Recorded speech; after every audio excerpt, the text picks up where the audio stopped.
Hey, tonight we find ourselves walking through a hushed village where the fog clings low to the earth like a jealous ghost.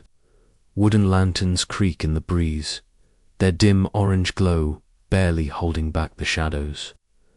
Bamboo forests whisper in the dark, and somewhere behind the thatched rooftops, you swear you hear metal scraping metal, too deliberate to be wind, too steady to be an accident. We're diving into ancient Japan's cursed swords, blades wrapped in legend, tragedy, and more than a touch of the supernatural. These aren't your average katanas, collecting dust in museums. No, these swords were whispered about by soldiers and feared by warlords. They turned battles, broke families, and some say tasted blood all on their own. Revealing the little known, tonight's journey will glide through misty forests, haunted battlefields, and the hearts of men and women who dared to wield steel that might just be alive. So, before you get comfortable, take a moment to like the video and subscribe. Press the notification bell to update many new videos. And hey, post your location and local time in the comments. We'd love to know where in the world you're curling up tonight. Now, dim the lights, maybe turn on a fan for that soft background hum, and let's ease into tonight's journey together. You trudge through a field of crickets and damp grass. The air smells like iron and camellia blossoms. Ahead, the village lies quiet under a pale moon. This place isn't marked on most maps, and the taxi driver who dropped you off muttered something about old steel sleeping, before peeling away like the road itself might bite his tires. As you walk, a breeze picks up, and wind chimes jingle. Faintly only, there are no houses near enough for you to see them. You keep going. The locals here don't like talking about the sword. Just the sword, as if it's the only one that's ever mattered. You first heard about it from an old woman at a Kyoto flea market who handed you a slip of rice paper, smiled like she knew something you didn't, and whispered, "It's still here." The paper had one word on it: Haganekatari, Stiru hoispera. No one greets you when you arrive. The windows are shuttered, the dogs won't bark, and even the frogs have shut up. Only the temple remains open, its curved roof gleaming like lacquer in the moonlight. You head toward it, your shoes crunching softly on gravel. Inside, the monk isn't surprised to see you. He doesn't ask your name, just motions for you to sit by the hearth. The fire crackles. The room smells of incense and roasted tea. "You want to know about the cursed sword?" he says, not even asking. His voice is thin but sharp, like a blade honed to many times. You nod. Of course you do. He closes his eyes and sighs. They say it was forged in anger. Not just any anger, but fury so deep it cracked the bell of a temple 2 towns over. The swordsmith was betrayed. His son was taken as conscript by a corrupt lord. The man poured every ounce of hate, grief, and skill into the metal. When the blade cooled, the apprentice who touched it dropped dead on the spot. Eyes wide, no wounds. You blink. Coincidence, you say, trying to sound rational. He smiles. Historians still argue whether it was metallurgy or malice. You sit back. Something skitters across the roof tiles. The monk pours you tibita, black and smoky. You sip anyway. In time, he continues, that sword would earn names. The Bleeder, Stormcaller, Redfang. Men would claim it. None kept it. Every owner met an end as sharp as the blade itself. Their bodies were often untouched, but their eyes, always wide, always afraid. You glance toward the sword rack behind him. It's empty, he notices. It's not here. It never stays in one place. Then where is it now, you ask? He turns to the hearth and pokes the fire. Some say it returns to the battlefield that birthed its rage. Others believe it slips into the hands of those ready to feed it. You're not sure if the warmth rising behind your ears is from the tea or the dread crawling up your spine. The monk leans closer. They say it hums at night, not sings, not whines. Hums like it remembers something terrible. Outside, the wind rises. You don't sleep much that night, and when you wake before dawn to leave the village, you find another slip of paper tucked into your pocket. This one has a different word, sierlut, blood path.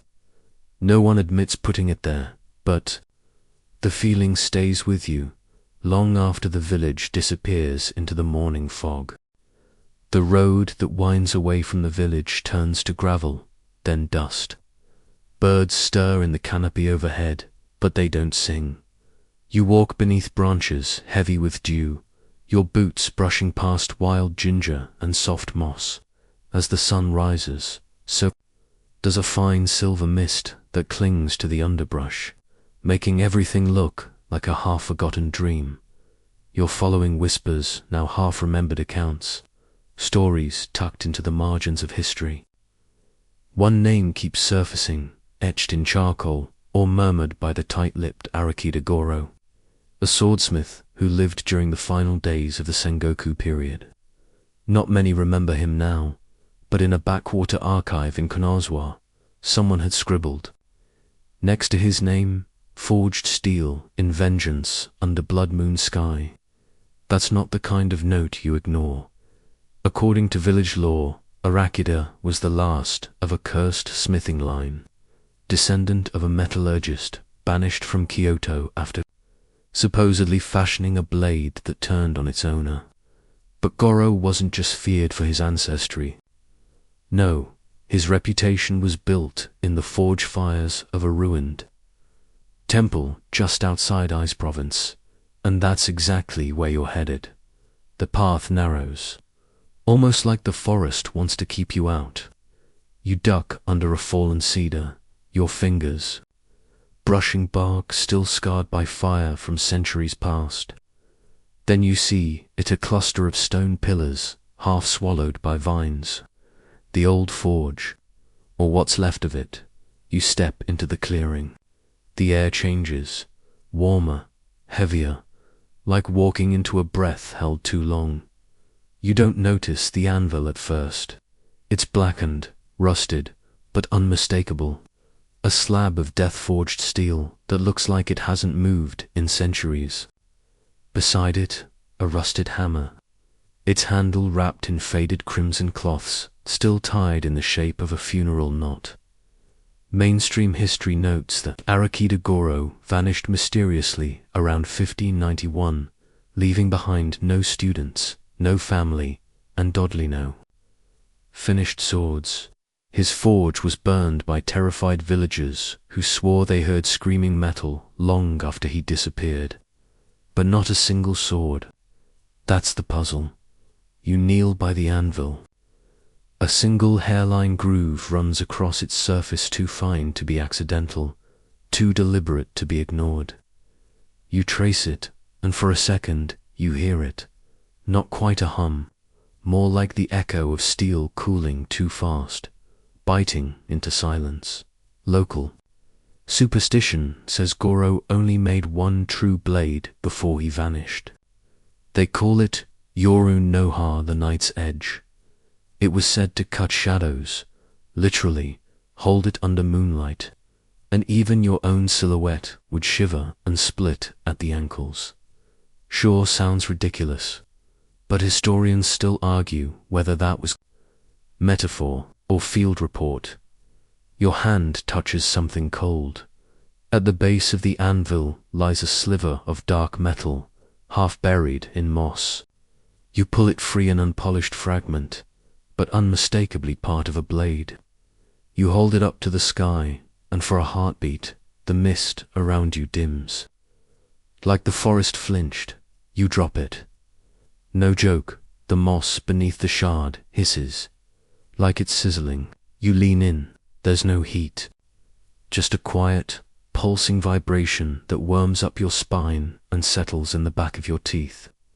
It feels hungry. Backing away, you pocket the shard, because of course you do. Don't worry, we're all yelling at you in our heads too. As you step out of the ruined forge, you glance back. The mist thickens behind you, swallowing the structure whole. You could swear you hear hammering, now faint, distant, but rhythmic. A beat in iron and madness. You're not the only one to have come here. Old travelers' journals mention dreams, shared dreams of a man with an iron mask, forging swords underwater, his anvil resting on a bed of skulls. Those who dream it often purport waking with bloodied hands and soot under their fingernails. One eccentric researcher, Dr. Hiroroka, even claimed the blade forged here may have crossed timelines, resurfacing in the Bakumatsu era, wielded by a rebel assassin whose blade always drew blood, even when swung at empty air. He called it ghost steel. You smile, despite yourself. Fringe theory. Maybe, but it sticks. The trees part ahead, revealing a stone path slick with lichen. You follow it toward a small waterfall, hoping to wash the metal dust from your hands. But in the pool below, your reflection flickers on for a moment. You don't look alone. A second shape stands behind you. Just a blur. Then it's gone. You don't stop walking. You descend from the misty ridge, the path curling downward like a question you're not ready to answer. The fragment of steel in your pocket grows heavier with each step, or maybe that's just your nerves. Either way, something's changed. You feel it in the hush of the wind, in the way the birds keep their distance. You're being watched by history, or by something older. Your next destination is a name whispered like a warning. Muramasa. Yes, the infamous smith. Even schoolchildren in Japan know his reputation, equal parts genius and madness. His swords were said to be so sharp, so malevolent, that they cut not only flesh but the very balance of fate. Tokugawa Ieyasu himself, founder of the Tokugawa shogunate, allegedly banned them outright. Why? Because anyone who carried a Muramasa sword eventually died, often bloodily, always strangely. Historians confirm this much. Muramasa was a real swordsmith from the late Muramasa period, based in Kuwana province. His school produced some of the sharpest, most durable blades ever made. That's the mainstream fact. No argument there. But the real debate, whether the blades themselves were cursed, or whether they simply attracted cursed men. You arrive at a derelict shrine hidden behind a thicket of knotweed. It's said to be the resting place of Muramasa's edge, the most infamous of his blades. Not kept in museums, not locked away in a vault, just buried here, like someone hoped the earth would swallow its memory. The shrine is broken, roof half caved in. A tattered Norin curtain flutters limply in the breeze, as if embarrassed to still be hanging. Inside, stone foxes sit in the corners, their eyes blind with moss. In the center, a sword rack sits empty, but beneath it, a small iron box, rusted shut and wrapped in 3 layers of rice straw rope. You hesitate. Now would be a great time for a snack break, or a bad decision. You make the bad decision, you cut the rope. The moment you do, the cicadas stop, just stop. Every sound in the forest vanishes. Even your breathing feels out of place. You open the box. Inside is a scabbard of black lacquer, flaked and pitted with age. But it's the scent that gets you. Not decoil and camphor, with an undertone of something metallic, like the ghost of blood.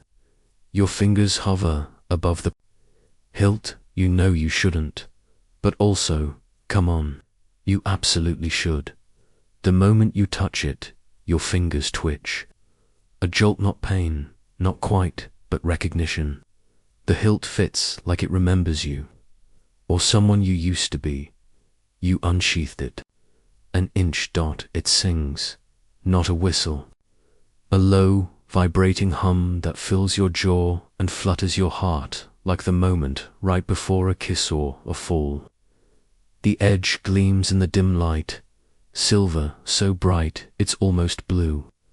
You swear the blade shimmers, not with light movement, as if something is alive inside the steel dot. You snap it shut, smart move as you turn to leave. You notice carvings on the inner walls of the shrine, names, dates, phrases half lost to time. Some are pleas, others are warnings. Return it before it drinks again. I saw my son in the blade. He wept blood. Muramasa hungers. One particularly neat inscription reads, "A sword reflects its master." But what if the sword chooses? Beneath it, scratched deeper than the rest, a single kanji, quand, madness. You stumble out into the light, breath shallow. The legends say Muramasa's swords were bloodthirsty, that they compelled their wielders to violence. One tale recounts a retainer who, while testing the edge of his blade, sliced his own hand open and laughed, said it was an offering. Others tell of duels where opponents would flee upon seeing the blade. No fight, no pride, just terror. And of course, the most infamous tale, that Tokugawa's grandfather, father, and wife all died at the hands of Muramasa blades, earning the Smith eternal hatred from Japan's most powerful family. Now here's the kicker. Historians still argue whether Tokugawa Ieyasu truly banned the blades out of superstition or politics. Maybe it was a convenient excuse to suppress rival clans associated with Muramasa's region. Or maybe, just maybe, the shogun really did fear the steel. You walk faster now, the boxed sword under your arm. It feels heavier with every step. Or is it just more awake? As you pass a pond on the trail down the mountain, you catch your reflection again. Only this time, your reflection is holding the blade, unsheathed. You are not, you run. By the time you stop running, your lungs are on fire and your legs feel like wet noodles. The sword box is still clutched tight under your arm, and although you never opened it again, it feels open, like something in there has already stretched its limbs and started walking around inside your thoughts. You rest beneath a cedar tree, bark cool against your back. The air smells of damp leaves, old wood, and something faintly metallic again. That scent is becoming a recurring problem. Your next destination is older than Arakita Goro. In fact, it might be older than swords themselves, at least in the mortal world. The KUSAN-AGI-NO-TSURUGI.yes. That one of Japan's 3 imperial regalia, alongside the sacred mirror and the jewel, said to have been gifted by the storm god Susanoo after he slayed the 8-headed serpent Orochi. According to myth, he pulled it from the serpent's tail, as one does. A classic Monster 2 magic sword moment. This sacred blade, the grasscutter sword, supposedly passed through the hands of emperors and warlords for centuries. Then one day, poof, it vanished. Mainstream scholars agree it was likely lost in 1185 during the Battle of Danyora, a naval clash between the Taira and Minamoto clans. The Taira, in a desperate last move, flung the imperial regalian Cluting Kusanagi in the sea to prevent them from being captured. Officially, that was the end, but unofficially, there are stories. You take a long train ride south to Shimonoseki. then a rattling bus to the coast. Eventually, you stand at the shoreline, wind slapping your coat, eyes on the water that swallowed empires, and that's when you hear the singing. Not human, not music, a distant, hollow hum that travels through the soles of your feet. You glance. At the fishermen nearby, no reaction. Either they don't hear it, or they've learned not to. You hire a local diver old man, missing 2 fingers, smiles to Italy and slip him an envelope. You want him to check a certain underwater shrine said to have collapsed centuries ago. A fisherman swears he saw something shining in the rubble. You don't want it, the old diver says. Then he takes the money anyway. 3 hours later, he surfaces pale and shivering, not from the cold. There's something down there, he whispers. Not a sword, a presence. He hands you a piece of scorched silk, gold thread embroidered in the shape of coiling mist. Wrapped around a blade, he mutters, still untouched by sea. You examine the cloth later in your in-room. It smells of brine and something older. Burned incense, lightning storms. Hard to tell, but when you lay it beside the Muramasa box, the cloth shifts slightly. No breeze, just movement. The 2 artifacts don't like each other. That night, you dream of a cavern beneath the sea. Pillars of black coral rise around a dais, where a sword floats mid-glowing faintly, wrapped in lightning, humming with the sound of dying gods. You reach for it, your fingers burn. You wake up gasping. Historians still argue whether the sword, lost at Danowara, was truly the original Kusanagi or just a ceremonial replica. But some monks, those who work in mountain temples and don't like visitors, insist the sword chose to vanish, that it returned to the earth, or the gods, or both. A lesser-known fringe theory suggests Kusanagi wasn't a symbol of power, it was power, the manifestation of some divine force trapped in steel. A sword that didn't just cut grass, could cleave fate. And here's a twist. A few 19th century scrolls mention sightings of a blade matching Kusanagi's description, but found far inland, in caves, in forest shrines. One tale tells of a boy who found it and cut open the sky. Rain didn't fall for 7 years. You lie awake, staring at the ceiling. That scrap of gold-threaded silk clutched in your fist. Part of you knows you should stop now.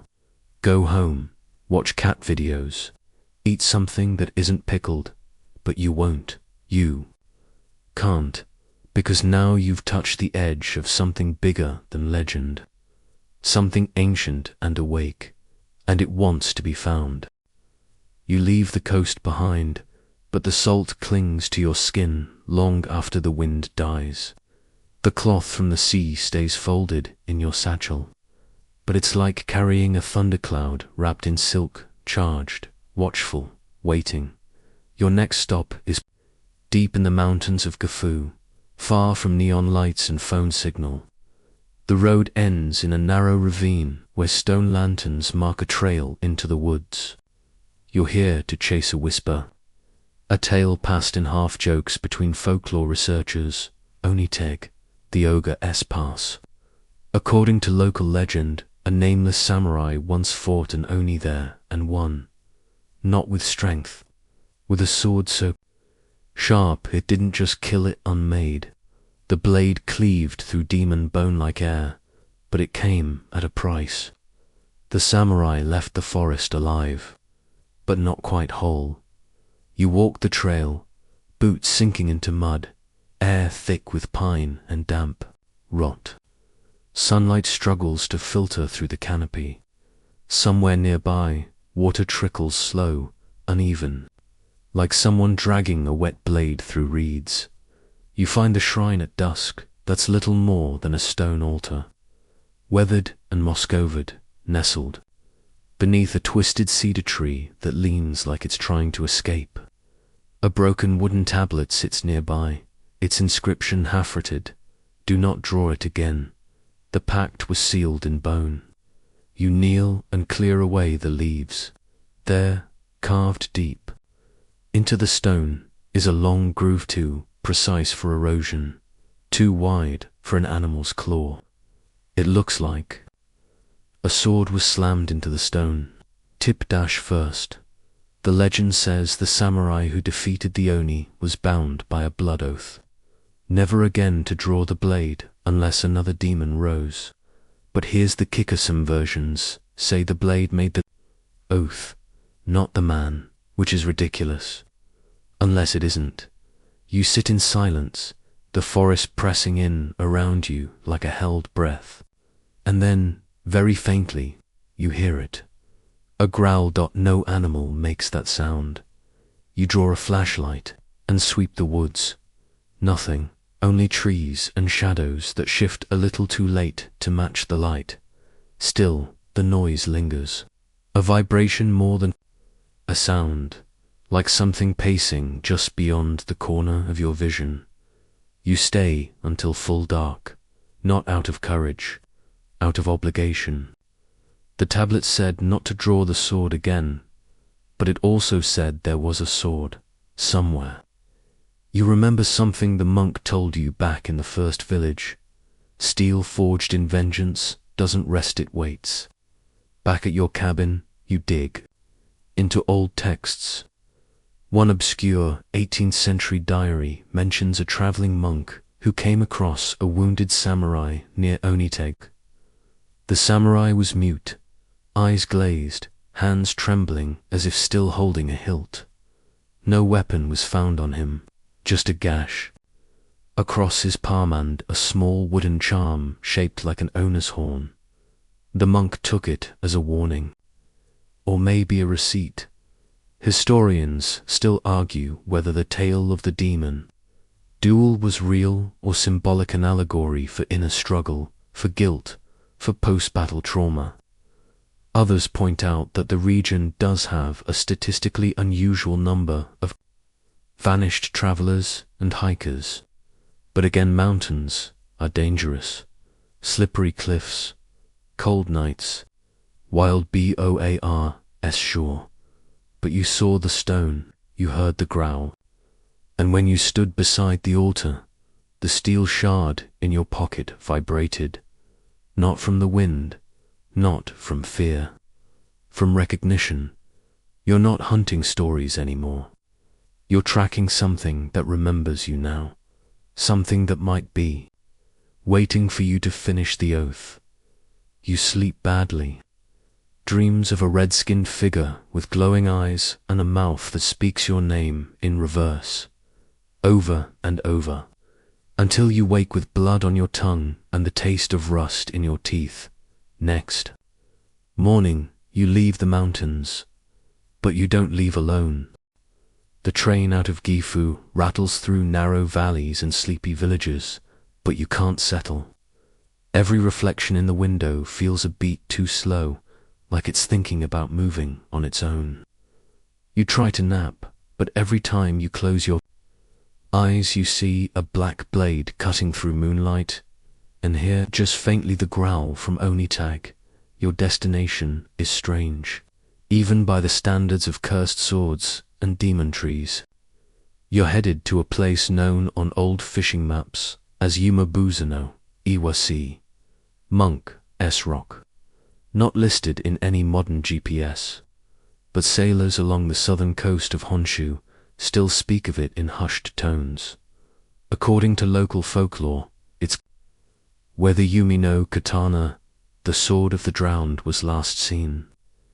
They say it surfaces after typhoons, caught in fishing nets, or seen glinting between waves during moonless nights. Some say it was wielded by a samurai who died at sea, but refused to drown. Others claim it belonged to a Kappa water demon who cursed the blade after it was stolen from its shrine. Either way, no one who's ever touched it has lived to tell the tale in full sentences. You arrive at the coast under heavy clouds. The sky hangs like wet wool, and the waves crash with an unsettling rhythm like breathing.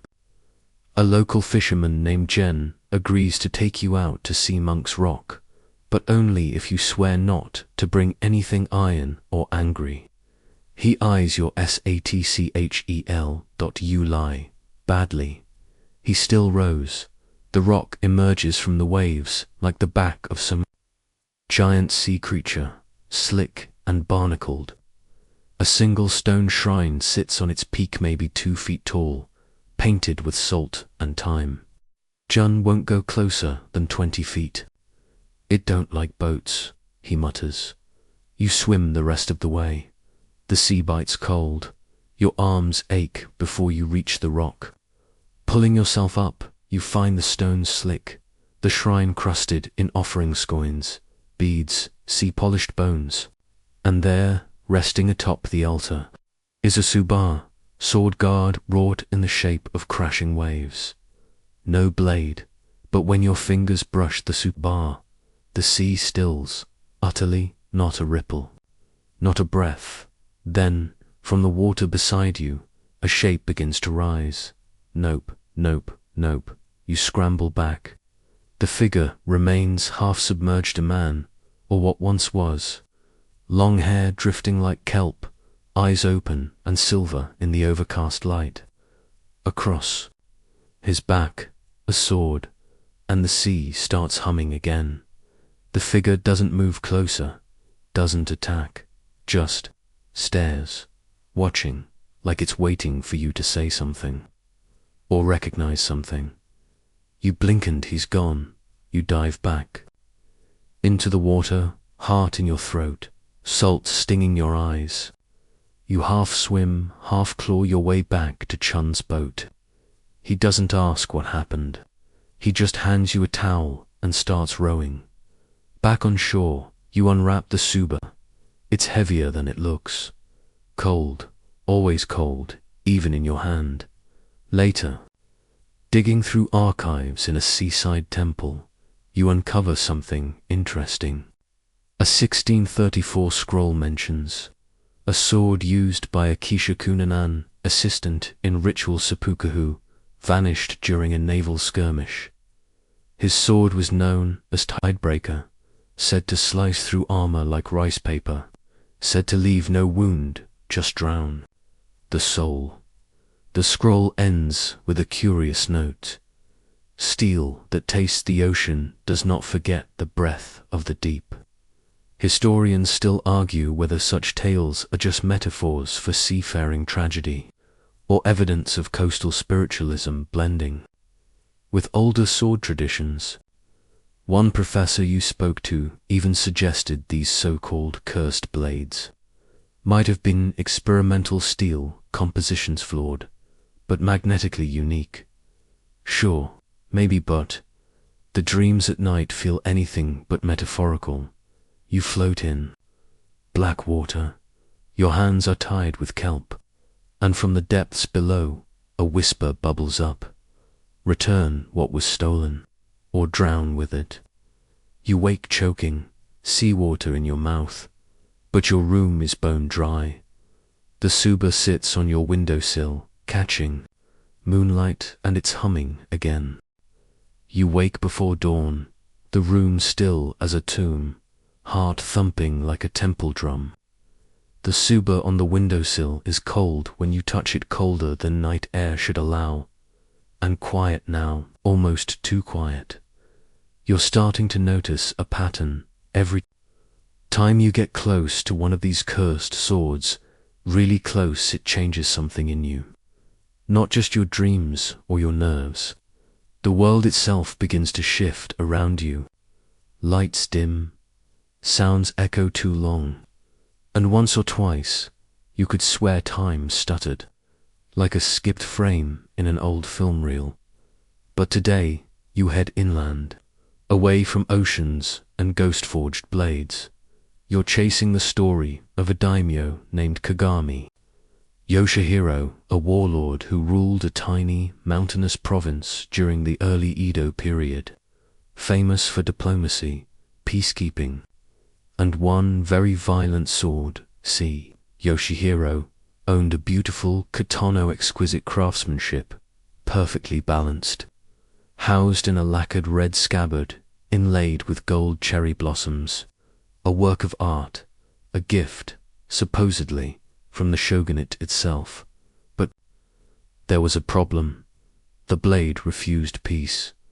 That's how the villagers put it, anyway. After every peace treaty, after every surrender, after every celebration of unity, someone would die struck down by an accident involving that sword. A servant trips and impales himself while cleaning it. A child plays too close and the scabbard slips. The blade falls. Always fatal, never intentional, except after the fifth such death. Yoshihiro tried locking it away, but it escaped. Not literally, it stayed in the same room. Yet somehow, someone still died. A visiting monk, a night guard, his own younger brother, found with the sword in hand and no memory of touching it. You arrive at the ruins of the Kagami estate, tucked high on a forested slope in modern-day. The mansion burned down in 1722 under uncertain circumstances. The historical version of absolutely no one wants to talk about it. All that remains are foundation stones and the bones of an ornamental garden now choked with ivy. You walk the perimeter, eyes scanning the mossy rubble. Nothing moves. No birds. No wind. Then you hear it.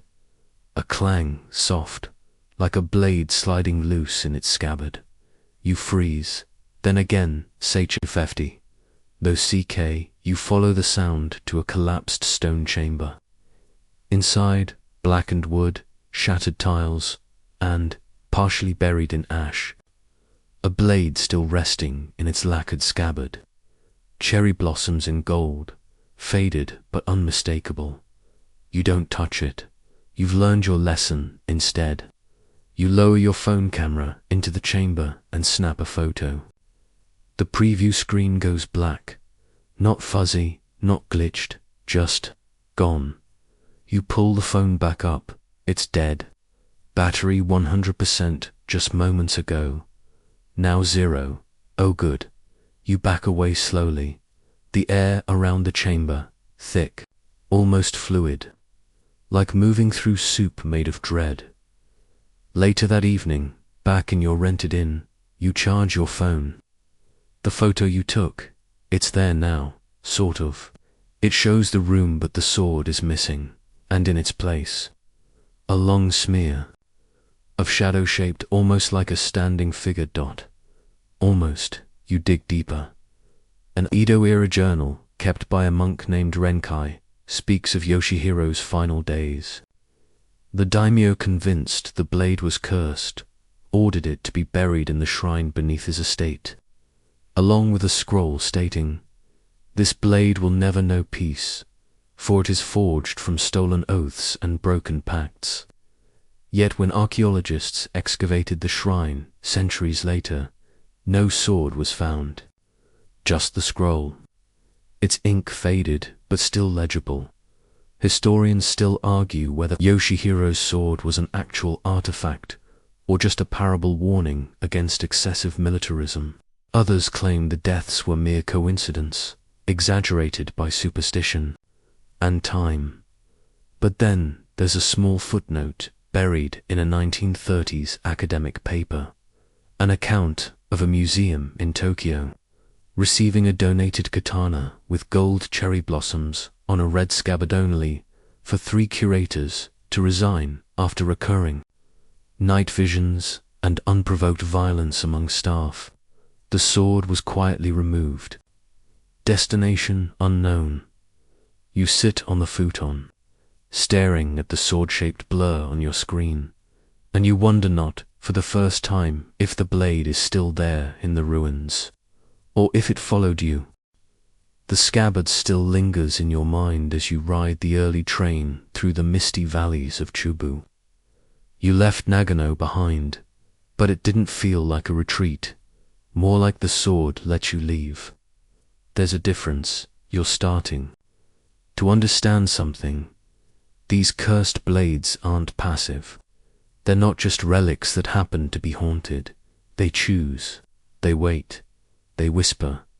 Your next clue comes from a faded priest's ledger, buried in the archives of a remote temple. One word stands out, scribbled between chants and inventory. Umazashi, dream piercer. You ask the monk in charge. He flinches. That sword was sealed, he says flatly, in the ink. You're not sure if it's metaphor or riddle. Turns out, it's both. The temple once housed a Fudamyu, a wrathful deity statue, alongside a trove of sacred scrolls texts written in dream ink. A mythical calligraphy method using soot from ceremonial fires and blood from enlightened monks. The idea was that ink imbued with suffering and devotion could trap dangerous spirits, or bind them, or both. But one scroll never stayed still. Literally, monks reported that every time they returned to the chamber, the scroll had moved. Its contents shifted subtly, like a living document rewriting itself. And in the center of that scroll, a painting of a sword. Black steel, jagged edge, blade slightly curved, like a smile drawn with malice. One monk dreamt of drawing the blade. From the scroll itself and woke to find his pillow split clean in half. The temple eventually sealed the scroll behind layers of rice paper, gold leaf, and sutras stitched into the walls. They stopped using the chamber, boarded it up, changed the subject. You, of course, ask to see it. The monk hesitates, then unlocks a door so old its sighs open. Inside, a dry room lined with talismans, their paper yellowing and curling. In the center, suspended in a frame of lacquered wood, is the scroll, and the sword is still there. But now it's halfway out of the painted scabbard. You step closer, the temperature drops. The air smells of incense and cold iron, not rust, cold. Iron, sharp and clean, the kind of smell that sits in your nose like a warning. The painted blade seems to shimmer when you're not looking directly at it. You blink, and for a heartbeat, your shadow has a sword in its hand. Even though you don't, you step back, smart, later. You find an obscure reference in a 1692 Traveller's Chronicle about a monk who could cut through nightmares using a sword hidden in scripture. He wandered from village to village, curing sleep plague victims, people trapped in endless slumber.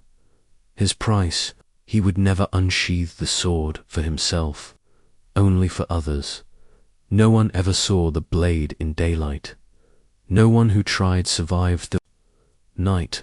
The scroll in the temple was sealed shortly after this monk vanished near Mount Ontake. One theory fringe, of course, is that his sword became too dangerous, and temple elders painted it into scripture as a final binding, not destroyed, just relocated into dream space. Historians still argue whether the scroll was a warning, a holy relic, or an example of visual magic common to esoteric Buddhist practice. Fringe scholars whisper that it was a portal, or worse, a mirror, allowing something from the other side to reach through, slowly back in your room at the temple. You dream. It's not like the other dreams. You're standing in a corridor of black paper, walls written in brush strokes that move like ants. Ahead, a figure in crimson robes turns. His eyes are sewn shut with ink-dipped thread. He holds a sword that flickers in and out of form, like a flame trapped in parchment. He raises it. You wake. Gasping, there's a cut on your arm. Not deep, but clean. To clean. You wrap the wound and pack your bag in silence. As you leave the temple grounds, the wind flutters one of the talismans nailed to the old chamber door. For a second, you swear. The brush strokes rearrange themselves. They spell your name. By now, you've stopped pretending any of this is coincidence. You no longer try to explain the cold patches, the shifting shadows, the dreams that bleed into waking. You stopped hoping your phone would capture the weirdness. It doesn't. Screens go black, audio crackles. But the memories, those stay sharp, like a sword edge against skin. Your next lead pulls you toward an old shrine, atop a mountain slope in Tochigi Prefecture. There's a story, half myth, half military record about a duel fought at a shrine under a thunderstorm. No ordinary storm, either. The lightning struck 13 times. Trees exploded. The stone steps melted. But only one body was found, that of the victor, dead on his knees, clutching a sword that wasn't his. You hike up the slope in early evening. The rain starts halfway, slow at first, then building into a rhythmic patter like ghost footsteps in tall grass. The air tastes like metal. Your clothes cling to you, heavy with water. By the time you reach the shrine, it's almost night. The place is deserted. The roof sags with moss, and the wood has gone soft with age. But the central stone courtyard is intact, circular, smooth, pockmarked from what looks like ancient burns. You step into it, the air stills. No birds, no insects, just the low rumble of thunder, like a giant clearing its throat in the distance. You see the scorch mark before you see the blade. It's embedded in the stone, just offset. A katana, hilt charred, wrapped in faded cloth. The blade is sunk into the ground as if dropped from the sky. Not stuck, melded. The rock ripples faintly around it, like cooled magma. You kneel beside it, fingers grazing the hilt. The moment you touch it, the world shifts. It's subtle, like falling upward in your stomach. The sky pulses. The thunder booms louder. And then, as if on cue, a bolt of lightning cracks through the clouds and strikes the shrine roof. Stone explodes. You're thrown backward. When you recover, the air smells like ozone and smoke. The blade remains untouched. And then you see him standing across the courtyard, a man in lacquered armor, one hand on a blade that glows faintly blue in the stormlight. His face is hidden behind a half-burned Mempoa warrior's mask. His eyes are pure white, and he points at you. You blink, gone dot. There's single quotes. No one there, but your back itches, like someone scratched a warning into your skin. You retreat into the shrine's main hall and take shelter behind a cracked altar. There, behind a loose panel, you find a scroll sealed in wax. The script is old, difficult to read, but you make out key phrases. Stormborn blade, summoned by oath of vengeance. Those who die by it, walk again during lightning's howl. Never sheathe if the sky is weeping. Charming. You stay the night in a nearby cabin, not because you want to, because your leg is bruised and the trail is flooded. You sleep fitfully, the storm still growling like a sulking god outside. That night, your dream returns. You stand again in a courtyard of fire and ash. Rain falls upward. Across from you, the armored man kneels, blade in his hands, mask off this time. His face is yours, but older, scarred, tired, and smiling like someone who knows the end is near and welcomes it. He speaks just once. This is the price of drawing it. You wake before dawn. The bruise on your leg has a strange pattern to it, now concentric. Arcs, like lightning trapped in flesh. Historians still argue whether the Thunder Shrine duel was a dramatized political assassination, or an embellished military record. One theory claims the blade belonged to a vengeful spirit who demanded justice before fading into the storm. Others say the shrine never existed. You know better, because when you check your satchel that morning, the seal on the scroll has cracked, and the thunder still hasn't stopped. The thunder fades behind you as the road winds eastward. Your bruised leg throbs with every step, and the sealless scroll inside your satchel now radiates a low heat, as if it resents being carried. You tuck it between the layers of your notes. Like hiding, it will make a difference. Spoiler, it won't. The next sword isn't whispered about in taverns or temples. This one's a secret kept behind stone and silence. A blade so infamous it was locked away by the shogunate itself. Not destroyed, not thrown into the sea, just hidden. The location. Beneath Edo Castle. Well, what's left of it? The castle above was razed and rebuilt, reshaped and refurbished over centuries. It now lives on as part of Tokyo's imperial palace, complex and immaculate symbol of tradition, sovereignty, and inconveniently limited public access. But there are tunnels. Old ones, forgotten ones. You find your guide in a smoky izakaya, 2 subway stops from the palace. She introduces herself as Rika. She doesn't ask for your name. If you're here, she says, you already know too much. She downs her sake. Come before sunrise. Wear gloves.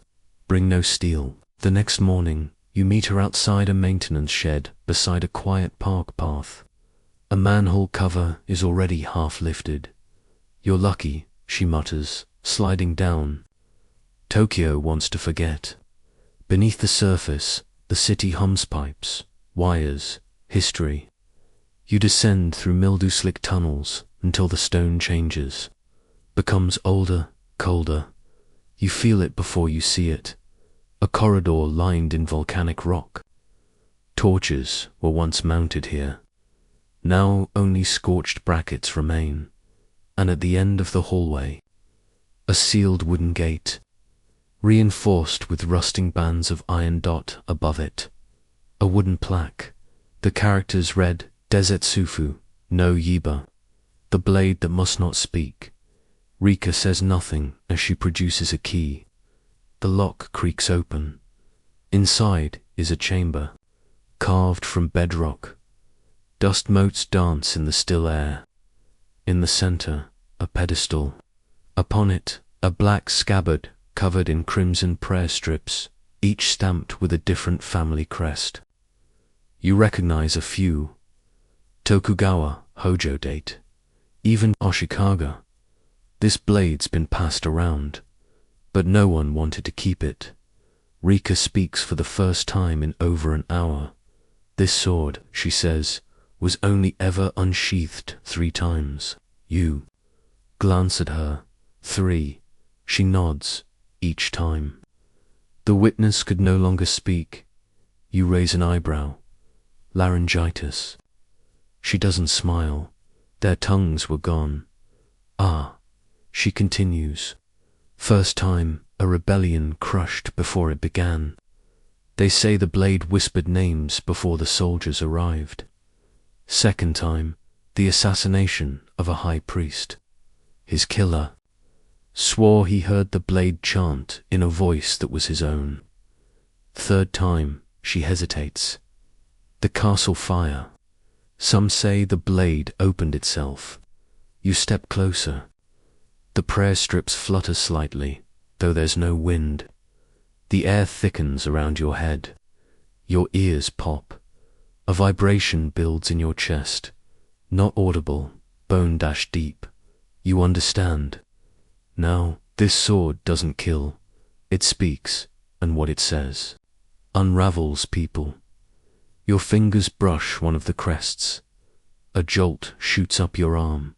Your vision tunnels. You hear your own voice, but wrong, hollow, echoed. as if coming from inside your skull. It says one word, open. You yank your hand back. Blood drips from your nose. Your fingers tingle. Rika's eyes are wide. It answered you. You don't respond. You can't. Your throat's dry as ash. Back above ground, the city feels too loud. Too alive. You walk past vending machines and office towers, wondering how something so old can still be awake beneath all this noise.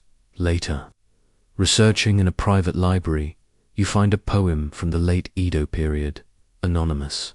It reads, "A blade that whispers names in sleep and sings in tongues the soul can't keep. If drawn, it does not take a head, but plants a voice inside instead." Creepy bedtime verse, right? Historians still argue whether the sword was real or a metaphor for secret. Police tactics an artifact that symbolized fear-induced silence. But deep down, you know the sword doesn't just end lives, it replaces them. The farther you get from Edo Castle, the quieter it gets inside your head. But not silent. That's over now.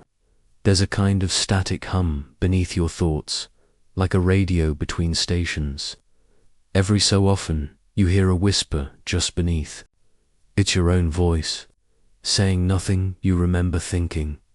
You need distance, space, which brings you to a quiet hilltop shrine in the outskirts of Yamaguchi. A place almost no one visits anymore, save for a few caretakers and the occasional fox that treats the torii gate like a jungle gym. The shrine is modest, peaceful, but not forgotten, because it sings. You first heard about it in 1928 Anthropologists' Field Diary. One entry stood out. In the hills north of the river bend, I heard a sword sing. The anthropologist never went back. No one knows what he meant, but when you asked the shrine's keeper, an old man with milky eyes and a voice like gravel in water, he only smiled. It still sings, he said, every seventh night. Lucky you, it's the seventh night. He leads you into the inner sanctum, past rows of dusty Imar boards and a shrine bell that hasn't been rung in decades. Beneath the floorboards, a stone trapdoor, no lock, just a ceiling rope woven with silver threads. You ask what's below. A fragment, he says. The blade broke itself to stop singing. You ask what song it sings. He doesn't answer. You descend alone, torchlight flickering against the moss-slick walls. The chamber is circular, silent but resonant, like sound would echo in here even if you didn't make any. At its center lies a broken katana on a velvet pedestal. The blade is jagged, rusted, almost melted at the tip, but beautiful, still beautiful. And then you hear it.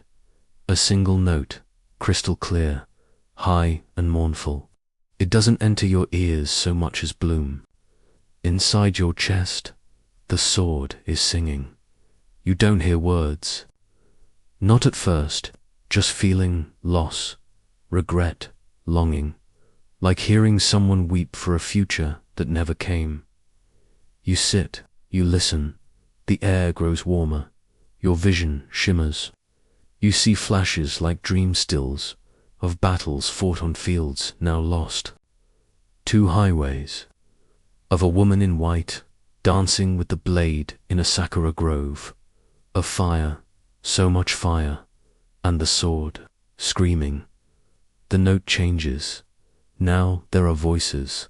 They overlap, layered like chants or lullabies sung backward. One rises above the rest, gentle and cruel all at once. I broke to spare them. You stand, unsure if you heard it or thought it. I sang the truth. It was too much. Your knees buckle. You steady yourself on the wall. The torch goes out. In the dark, the sword glows faintly. Not golden, not silver blue, like moonlight inside a teardrop. You step closer, the shard in your pocket hums in answer. That sliver you found at Arakida Goro's forge, it's vibrating now, long, slow pulses. You pull it out, tanned the broken.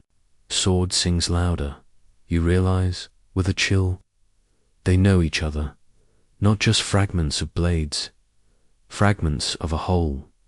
You flee before it can finish the song. Back in the daylight, the shrine keeper offers you tea. Did it speak? He asks, not looking at you. You nod. He only says, you're lucky. Sometimes it sings people to pieces. Historians still argue whether sword songs were ever real, perhaps, symbolic of the beauty and tragedy of war. A few linguists have debated the concept of kotodomo, the Japanese belief in the spiritual power of words, and whether sound can bind or break the soul. But no one can explain what you felt down there, the way your heart wanted to burst, not from fear, but from knowing something to true. As you leave the shrine, the song lingers in your bones. You'll never forget it, and if you're not careful, you might hum it in your sleep. You head north, not because it's safe nowhere, but because the name in your notes won't let go. Takatori Hane, an Onobugeisha, a female warrior of the Sengoku era, rare, respected, feared. She fought in a war her clan had no business winning. They say she led her charge like a falling star, unstoppable, unrelenting, wrapped in crimson armor and carrying a blade her enemies claimed could smell blood before it was drawn. But that's not the part that echoes, it's what happened. After, according to an old family scroll preserved in a Kyoto archive, her sword was never recovered after her death. But every man who handled it, be it looter, collector, scholar, or fool, met a terrible fate. Not by death, by disgrace. Their names stripped, their honor smeared, their legacies erased as if the sword undid them backwards. Only women could touch it safely. Some say that's what Hane wanted. Others say it's what the sword wanted. You travel to the outskirts of a village once raised in the battles she fought. The site of her family's final stand is now a memorial park. But a local historian, half drunk on plum wine and riddled with conspiracy theories, tells you the truth lies beneath the bell tower. So of course you climb it. At the top you find a hatch under a cracked drum. Inside, stairs. Old ones, spiral, smelling of mildew and something more metallic, more breathy, like steel just exhaled.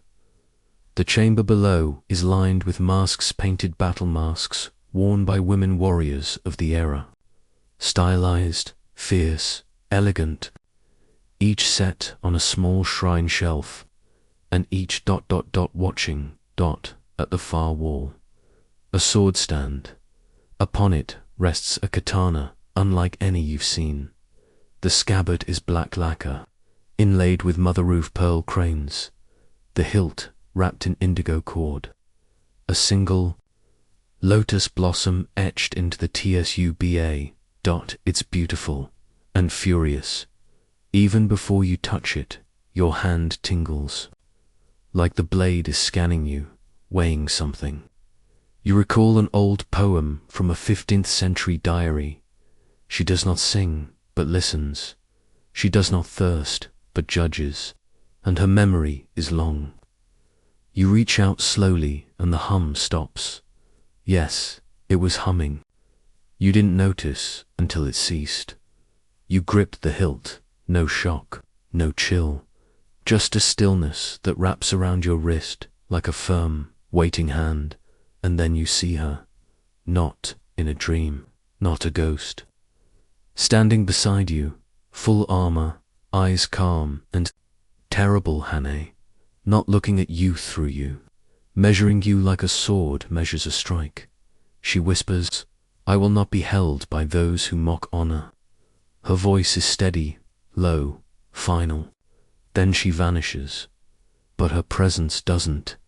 You sheathe the sword, bow once, and leave the chamber without another word. Later, you ask an archivist in Tokyo about Tokotori Hane. She raises an eyebrow. She's barely in the records. She says, wrote her own death poem, then disappeared from history. Double quotes, exactly, erased by the blade. Perhaps, one controversial theory claims, Hana's sword was one of the rare few that rewrote its wielders, life removing them from memory if their legacy was betrayed. The sword protects its bearer even beyond death, and if mishandled, it does not punish with pain but absence. Historians still argue whether such erasure was deliberate or the result of court politics. But oddly, multiple lineages that claimed her sword have no male heirs. Curious, back in your room, you unwrap the blade to examine it again, but it's gone in its place. A folded scrap of rice paper on it. A single brushstroke. New woman. You don't remember falling asleep, but you remember the dream. A battlefield silent, smoldering, flags torn, bodies vanishing like ink in water. At the center, a sword stands upright in the mud, untouched by time or blood. Around it, figures, crawling toward it, faces smeared with ash, whispering its name like an apology. And that name echoes as you wake. Oragiri Gatana, betrayer's blade. The name haunts you the way gunpowder clings to silk. You know what you're hunting. Next, the trail begins in an old war ledger tucked into a side archive at Osaka Castle. It details a mutiny in 1110. Samurai from the same company turned on their general during a border skirmish. They struck while he slept, all at once, blades drawn. But when it was over, the general's tent was empty. No body, just blood. And the sword, a servant found it, still stuck into the wooden floor, humming like a plucked string. The 10 conspirators. Every single one was dead by dawn. Some by blade, some by madness. One reportedly tried to eat his own helmet. Charming, you travel to the site of the mutiny. Now a rice field on the outskirts of Himeji. The farmer's used to people asking strange questions. He nods when you mention the betrayer's blade. It's still here, he says, not looking up from his hoe. But it doesn't show itself to liars. You give him a look. How does it know? He shrugs. Maybe it remembers. That evening, under a moonless sky, you walk the perimeter of the old encampment ruins. Wind whispers through the stalks. Crickets chirp, then stop, dead quiet. You wait, and it comes. The sound of dragging metal across wood, but there's no wood left here. Then, the glint silver, low to the ground, moving slowly like a snake, tasting the air. You step forward and see it. A katana, half buried in soil, blade first, as if it fell from heaven. No scabbard, no hilt wrapping, just exposed, steel dark, pitted wounded. You kneel, your fingers hover, and a voice slides into your ear.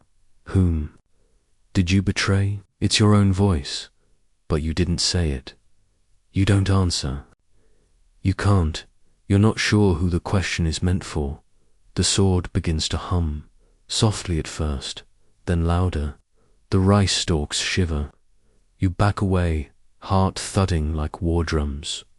That night, in your hotel, your phone lights up with a video. You don't remember taking its of you, kneeling before the blade, whispering names you don't recognize. You delete it. It reappears 5 minutes later. You unplug your phone and leave it in the hallway. The next morning, the farmer won't speak. To you, he just hands you a pouch made of old rice paper. Inside is a finger-length sliver of black steel. You didn't take it, he says. It gave you part of itself. What does it want? He just chuckles. Revenge doesn't sleep. Back. In your research, you find a band play from 1797 about the betrayer's blade. In it, the sword is passed between schemers and warlords, each plotting against the next, till none remain. In the final act, the blade speaks to the audience. I do not punish betrayal. I remember it, and I wait for the next.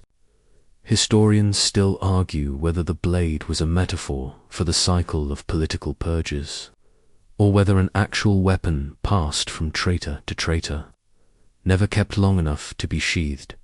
One thera completely unprovable, completely unsettling. The blade doesn't kill the betrayer.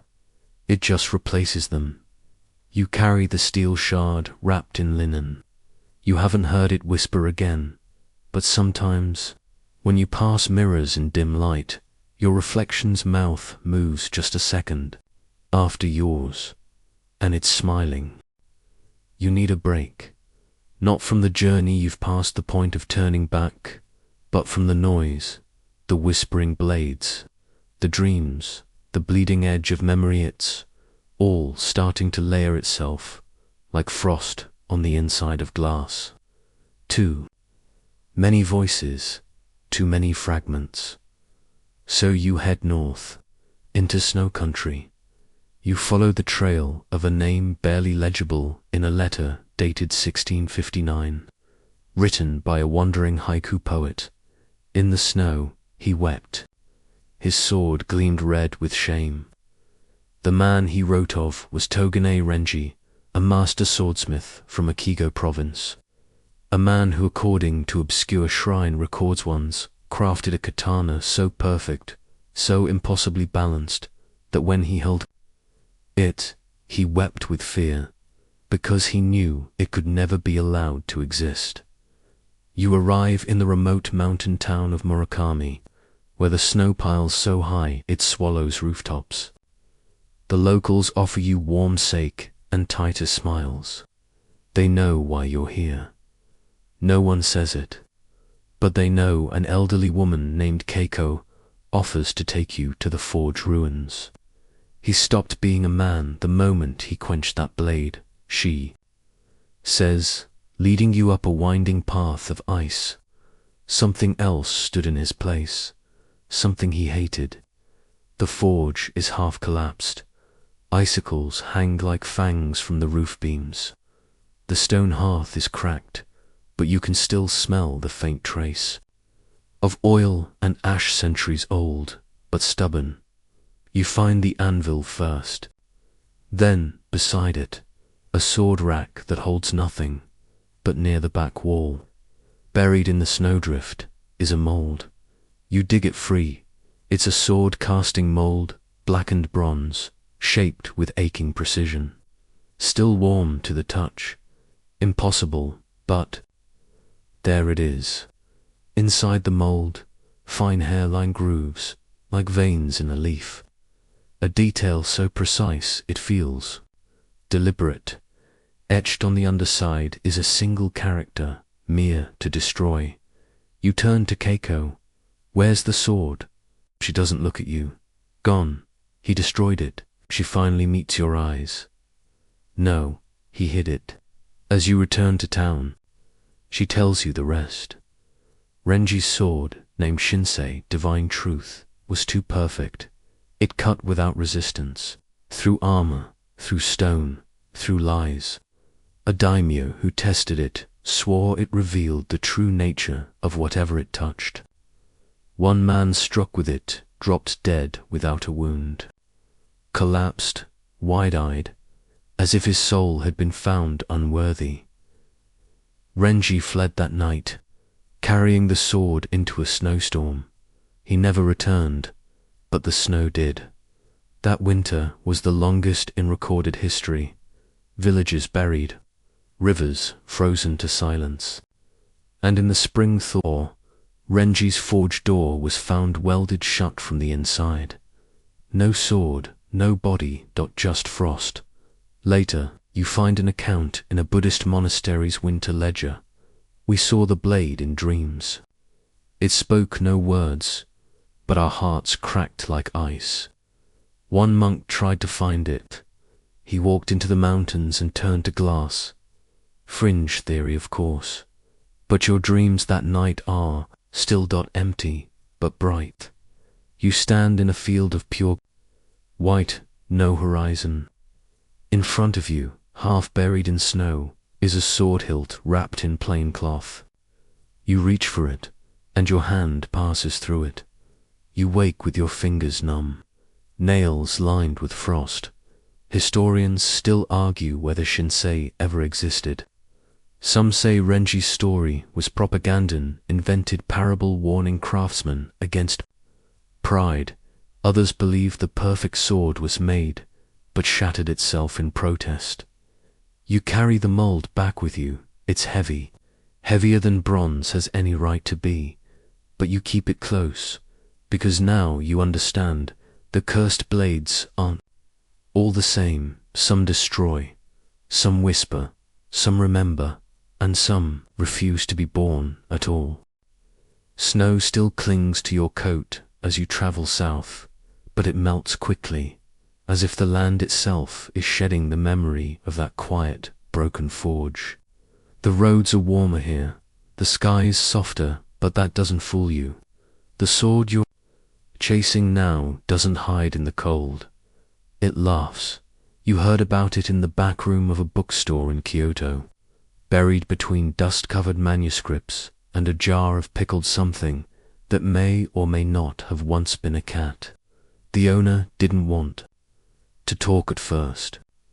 Then you mentioned cursed blades, and he stopped dusting mid-sneeze. "Oh, you mean Wari no Tsurugi," he said. "The laughing sword. A blade that giggles. Supposedly, it was forged during the Azusa Momoyama period by a blacksmith who went mad halfway through the tempering process. They say he laughed for 3 days straight, then vanished into his own forge. All that remained was the blade, and the echo of his laughter. The sword traded hands fast. Too fast. Owners kept dying, or worse, surviving with their minds in tatters, grinning as they begged to be silenced. Some called it haunted. Others said the blade found things funny that no human ever should. You travel to a small village near Lake Biwa, where one of the last known owners reportedly lived and died in what officials called a smiling accident. You don't ask. Instead, you follow a trail of anecdotes, police reports, even one strange no-play about a jester blade that slaughters an entire imperial court while telling jokes no one remembers. The path leads you to a locked cellar beneath a burned-out tea house. You find it through a back alley thick with spiderwebs and forgotten rain.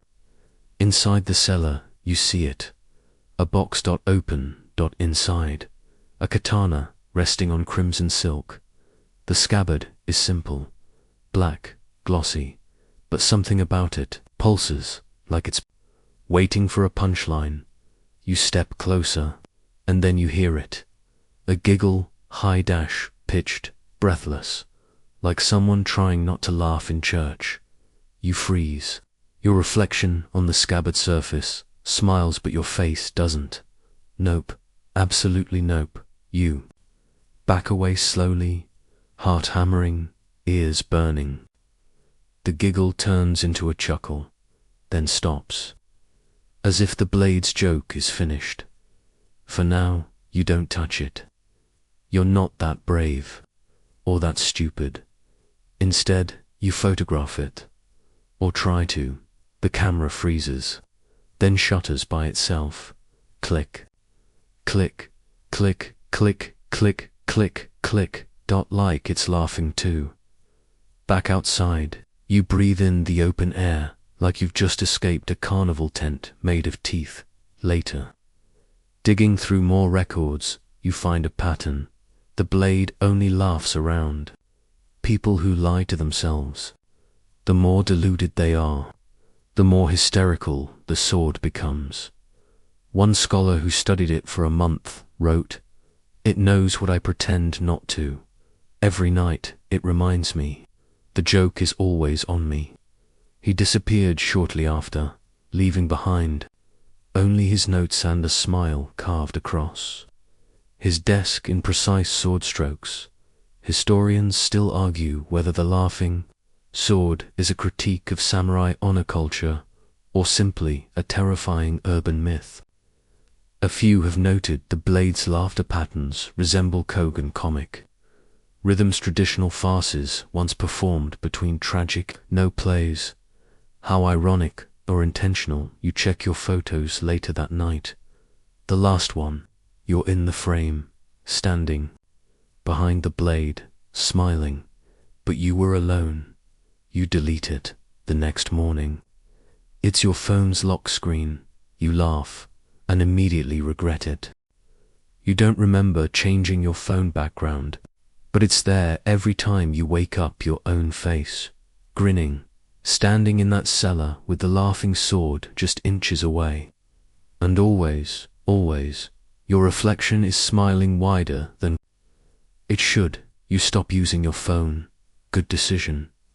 You ride the train east, toward Ice Bay, passing rice fields and factory towns that flicker by like memories you don't quite recognize.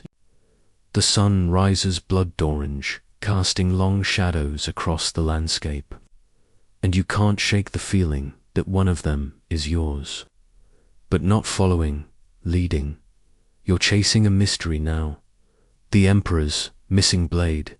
It doesn't have a name, no dramatic kanji, no spooky legends on shrine walls. Just a gap, a void in the records, somewhere around 1732. During a reorganization of the imperial armory, a sword disappeared, not stolen, vanished. No forced locks, no signs of removal. Its display tag remained. Its absence was accepted, covered up. Historians barely mention it. But a private letter from an imperial archivist you found in an old bamboo case told a different story. It left, not was taken left. It walked, I swear it. You laugh at first, but not for long. You arrive in Mi Prefecture, drawn to whispers of a hidden dojo that once trained retainers sworn to the emperor alone. It's gone now, destroyed in a fire sometime in the Meiji Restoration, but locals talk of the ghost blade that still visits. You find the site. No buildings remain, just overgrown foundations and a scattering of ancient stones half swallowed by moss. And at the center, a single sword rack, untouched by fire or time. Empty. You stand before it, and suddenly you remember something you never lived. A hall, polished wood, quiet reverence. Your hands outstretched, receiving a sword with no name. You bow, you walk. Every footstep echoes with purpose. Then the memory shatters like ice. You're back in the ruin, breath steaming in the late afternoon air. You didn't imagine that. You relived it. That night, you stay in a ryokan by the bay. The innkeeper is elderly, nearly blind, but when you mention swords, she frowns. You dream of it, don't you? She asks, you nod. So do I, she says. We all do. She places something on the table, a scroll case. Inside, a painting. Ink. On rice paper, faint, weathered. It shows a figure kneeling, arms raised, holding a sword that isn't drawn because there's nothing in his hands. But the shadows behind him, all of them are armed. Each shadow holds a blade drawn and dripping ink. Beneath the image, a single phrase. The sword we never see may guide us more than the one we hold. You ask her where the painting came from. She just shakes her head. Saw it once, painted it in my sleep. Later that night, you dream again. You're walking through the Kyoto Imperial Palace, barefoot, past guards who don't see you. You open a door that isn't there. Inside is a void. Floating in the center, a sword without form. You know it's a sword, but it's like trying to look at fog. It shifts when stared at, solid when ignored. It speaks, not in words, in presence. You cannot find me. I have always been. You remember me, though we've never met. You wake gasping, fingers clutched around air that feels cold and heavy. There's nothing there, but you check your bag anyway. Inside your notebook, a page is missing in its place. A drawing, yours, a sword labeled, undefined. Faceless, but it feels familiar, like a childhood lullaby. You forgot until just now. Historians still argue whether the missing imperial blade ever existed. Some claim it was ceremonial. Others say it was stolen by rebels and smelted down. But a few the ones who've seen the painting. The ones who dream believe it became something else. A concept, a presence, a sword no longer made of metal but of memory. You head toward Kyushu next, chasing rumors wilder than any you followed so far. And that's saying something. Your destination is Mount Aso, Japan's largest active volcano, where smoke breathes from deep within the earth and the wind tastes faintly of ash and brimstone. The story, a sword said to have been forged not by man, but by foxes. No, really, they call it Kitsune Binoken, the blade of foxfire. It's not in any official archive. No museum lists it. But in the oral traditions of certain Shinto shrine keepers, in a couple of very nervy folklore blogs, it's mentioned with the same kind of reverence. You'd give a sleeping dragon, powerful, elusive, and best left alone. Still, you climb. The trails are steep and strangely warm. Steam curls from vents between the rocks. Small red torii gates stand half sunk in the volcanic soil, watching you pass like silent sentinels at a remote plateau. You find it, a tiny Inari shrine, its fox statues worn smooth by wind and time. One is missing its head. Another seems to smile just a little too wide. You leave an offering fried tofu, the traditional favorite of the kitsune, and wait. Twilight falls, the temperature rises, and then you see the glow-blue flames flickering in the air like fireflies made of will-o'-the-wisp. They weave through the trees, dancing toward the shrine. You don't run, you don't speak, you don't breathe too loudly, because this isn't human anymore. From the woods, a figure emerges, slender, hooded, face hidden beneath a kitsune mask, half burnt. They say nothing, just reach behind their back and draw. The sword hums like wind over broken bells. It is unlike any blade you've seen, jagged at the tip, but impossibly elegant. Its surface shimmers with iridescent colors, blue, gold, crimson. If it remembers too many fires and refuses to settle on one, they hand it to you and vanish. No smoke, no illusion, just gone. You're alone, holding something that shouldn't exist. The hilt is warm, too warm, like it's alive, back in your inn. That night, you inspect it again. Beneath the wrapping, carved into the metal, is a spiraling trail of symbols, kitsune tails, curling flames. Old kanji that mean nothing in modern language. You draw the blade. The light in your room flickers. Your reflection in the window bows. To you, you drop the sword. It sticks in the floorboards, perfectly balanced, and laughs. High, playful, but definitely not friendly. You sleep, eventually. But your dreams are full of trickery. You walk through scenes from your own life only. The people have fox ears, and their eyes flash gold. At one point, you are the blade, being drawn and swung and lost again in the final moment of the dream. A fox-faced child whispers, "You carry mischief now. It will not kill you. It will embarrass you until you wish it had." You wake with your pockets inside out. Your toothbrush is floating in your tea. The sword is gone in its place. A paper charm tied with 3 golden hairs. You don't touch it. Historians, of course, don't acknowledge this one, but fringe scholars in folklore circles sometimes talk about object spirits, tsukumogamaya, that grow sentient after 100 years, and some believe kitsune, in their rarest form, become blades. Why? To meddle, to defend, to play. You carry the charm with you, tucked in a lead-lined box, because one researcher warned, don't throw it away, don't burn it, just keep it near mischief. You're beginning to suspect that mischief is your new middle name. The train clacks through the countryside as the sky bruises into twilight, painting the rice paddies in shades of gold and dying ember. You try not to glance at the lead-lined box in your bagware. The fox spirit charm now hums softly, like it's bored and tapping its foot.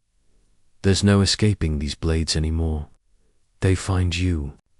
Or maybe they always have. You're heading into Gifu Prefecture again, toward the whisper of a legend too specific to ignore. The masked duelist, not a sword, exactly. A person, maybe. Possibly not anymore, according to regional folklore travelers.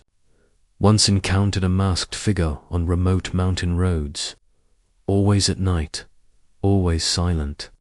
The figure would point at them, then draw a sword knot, aggressively, just as invitation. And here's the strange part. Every traveler who met the duelist woke up the next morning in the same place, confused but unharmed. No memory of combat, just bruises, scratches, and the inexplicable sense of having lost, or won. No one was quite sure. Some said it was a test. Others claimed the duelist was a ghost warrior, cursed to wander until bested. And a few the ones who said they saw their own face beneath the mask, never spoke again. You hike toward an abandoned mountain pass, overgrown and forgotten. The path is lined with stone markers bearing names that no longer exist on maps. The mist thickens, curling between trees like old breath. Then, mid-step, the forest goes silent, and there he is, a figure in dark robes, face hidden beneath a blank iron menpo, standing still as a statue on the path ahead, a katana at his side. His hand rests on the hilt. He doesn't speak, he just tilts his head and draws. You're not armed, but that doesn't matter, because in your mind you draw too. You don't remember the fight, not really, just flashes, cold air slicing your skin, the metallic ring of steel against nothing, the weightless moment when time pauses between attack and parry, and the moment your blade, whatever it was, met his. A spark, a scream, a laugh. That might have been yours. Then darkness. You wake the next morning, lying in a patch of moss. Your shirt is slashed, your shoulder aches, but there's no blood, no wound, just a folded paper tag on your chest. It reads, "Still breathing. Come again." You sit up. The air smells like burnt pine. Your satchel is untouched, except one item, a mask. The same iron menpo, now resting inside your bag, cold, heavy, with a faint smear of ash across the cheek. Back in town, you dig through old records. Nothing concrete, but a monk in a nearby temple finally speaks barely. "The duelist," he says. He was cursed never to die until he was forgotten. So he finds those close to death and gives them a choice: win or be remembered as him. You stare at the mask again. Its expression is blank, but something behind the eyes waits. Historians still argue whether the duelist was a myth to scare bandits or a memory of ancient training rituals long outlawed. Fringe theorists suggest he was a relic of the Suwa Monodoka Japan's lost warrior, testing societies, but the bruises on your arms are real, and the memory fragmented, though it is burns in your muscles. That night, you dream of standing at a crossroads, and this time you wear the mask. A traveler approaches, and you bow. You leave Gifu behind, with the mask wrapped in linen and tucked deep into your pack. You haven't touched it since that night, but it's warm now. You've checked it a dozen times. It never cools, not even once. Next stop, you take a ferry, chartered and quiet, toward a place no one wants to admit exists. Locals call it Kengajima, Sword Island, but the maps don't. Satellite images blur it out with cloud cover that seems suspiciously convenient. No signage, no scheduled stops. Just stories from fishermen and an 1871 travelogue by a German diplomat who mentioned an isle of rusted steel and prayer flags where no birds dare. Welcome to the island of forsaken blades. According to rumor, the shogunate used it during the late Edo period as a dumping ground for swords, too cursed, too volatile, or too sentient to destroy. They didn't melt them, they buried them. Not in the ground, but in stone shrines carved directly into the cliffs. Hundreds of them. You land at dawn. The beach is nothing but ash-grey sand and twisted driftwood. It's quiet, no birds, no waves. Even water just exists, unmoving, like it's holding its breath. You follow a narrow trail up the cliffside, where the shrines begin. Stone alcoves dot hundreds, each one small, square, just wide enough to hold a single sword. Most are sealed, behind rusted lattice gates or shoji doors long eroded by wind. But a few are open. You peer into the first. Inside lies a shattered blade, its pieces laid out like the bones of a skeleton, each fragment wrapped in rice paper marked with crimson seals. The air around it hums, not like metal, like memory, old, damp, sad. The second shrine contains a hilt with no blade. The third, a blade with no hilt. The fourth is empty, but the floor is scorched, as if something left recently, or violently. You keep climbing. The shrines seem endless, a cemetery of abandoned violence. Some are ornate, some are crude. A few are still bleeding, red-black sap seeping from their seams. Eventually, you reach a large torii gatestone, cracked and leaning dangerously beyond it. A central shrine. Unlike the others, this one is sealed. 7 locks, 7 ropes. Paper charms flapping in wind. You can't feel. You don't open it. Even you have limits. But you kneel and you listen. There's no sound, not even silence, just absence, and then faintly, a whisper from beneath the stone. I remember every hand that held me. You stagger back, the wind kicks up. The sea moves again, crashing once, like an exhale after centuries of stillness, back at your ferry. You find something new in your pack, a pebble, smooth, black, etched with a single kanji, one to forget. You didn't pick it up, no one did, later. In a library in Hiroshima, you dig through maritime records and find one scribbled note in a sailor's journal from 1899, an island of swords. The wind speaks. They wait. We are their memory. Historians still argue whether Kangajima exists at all. Some claim it was destroyed by an earthquake. Others that it was never real, just a metaphor for imperial guilt. But you were there, and you remember. Because that night, your dreams are filled with swords, stacked, buried, whimpering, singing, and one calls your name, not aloud, but in the voice of something very old, remembering who you used to be. You leave the island behind, but it doesn't leave you. The dreams keep coming more vivid now, more tactile. You wake with impressions of cold steel against your palms, the echo of footsteps behind you, and the scent of fresh blood that fades before you can name it. And then there's the itch. Not metaphorical, real. It begins on your side, just beneath the ribs, like a paper cut that never fully healed. You lift your shirt one morning and see it. A line, thin, precise, no sign of trauma or scabbing. Just a faint mark, like a surgeon's incision made by something that hated the idea of healing.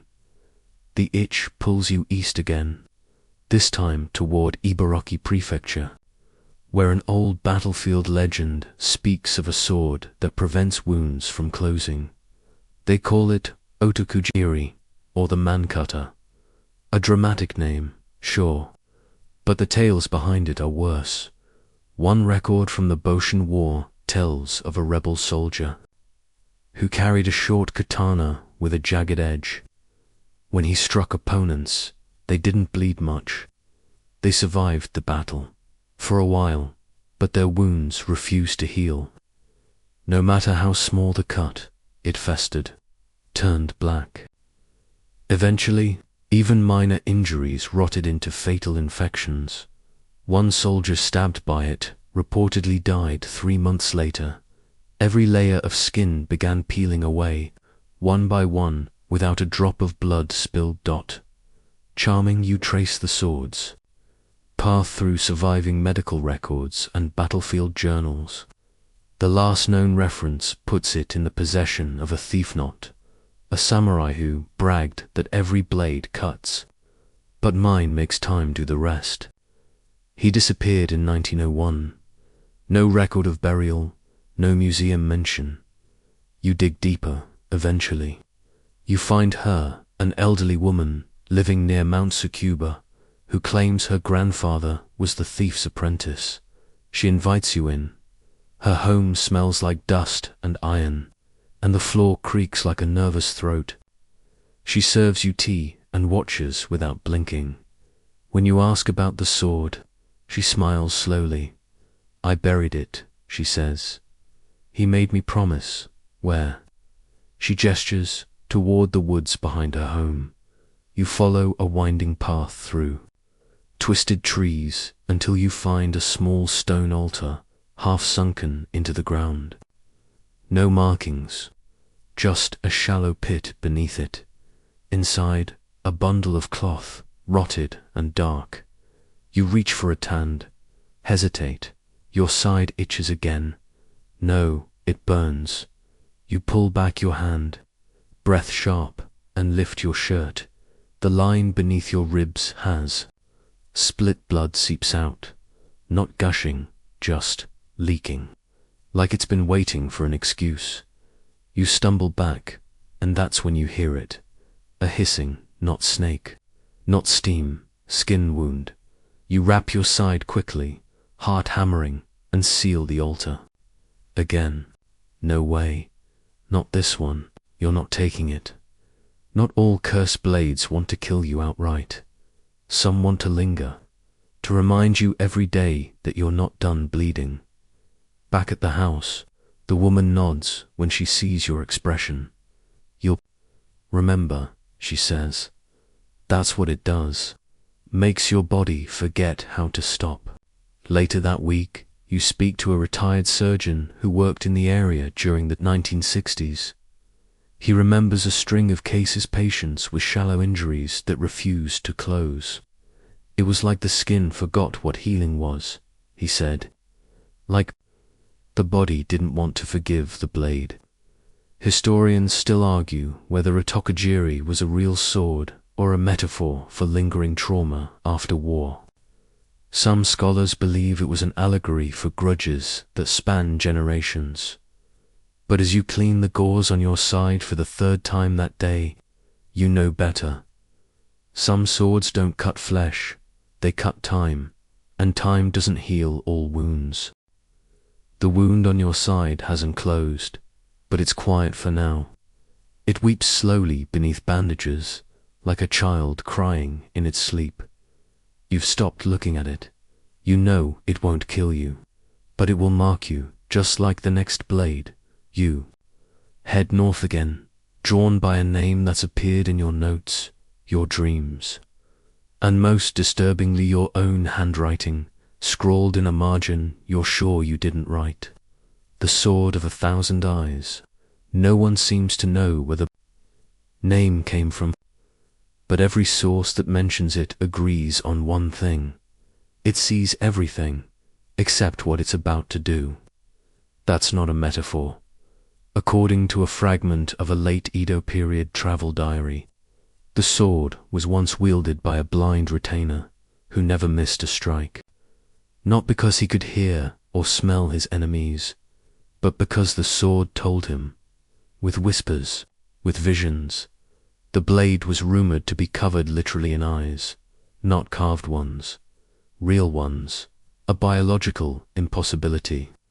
Yes, and yet, ... The last supposed sighting of the sword was in 1925, inside an insane asylum in Niigata, where a patient carved spiraling eyes into the walls of his cell.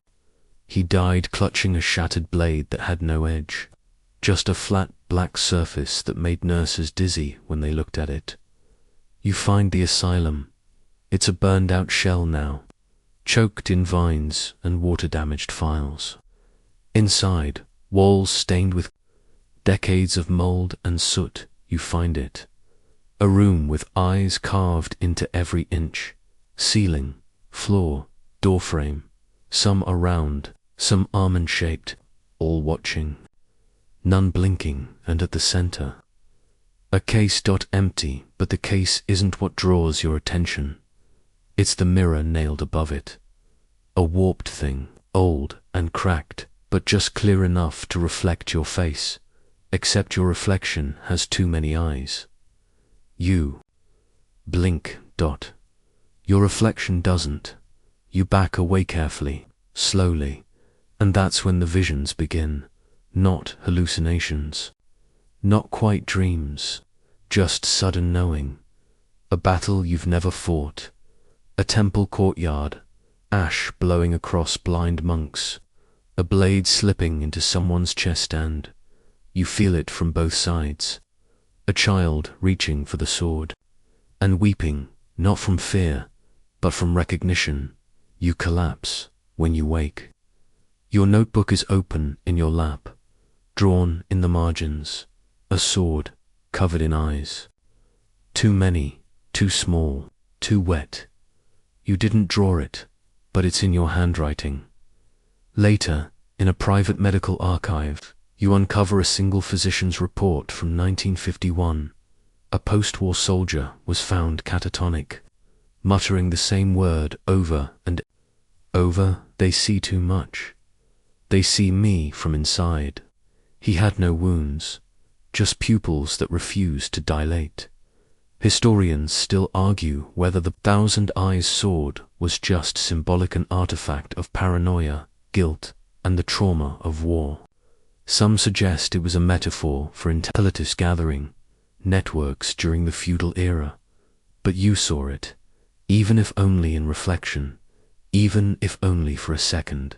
And now, when you close your eyes, you're never alone, because something is looking back from behind your eyelids, from the ink of your own pen, from the mirror you no longer dare to face at night. The mirror stays covered now, taped, wrapped, hidden beneath cloth. You avoid puddles, turn off reflective screens. But it's not enough. The eyes, those many, moist, too curious eyes, still visit you in dreams, staring not with malice, but with expectation, as if they're waiting for you to understand something you're not ready to admit. You stop journaling, but the entries keep appearing anyway.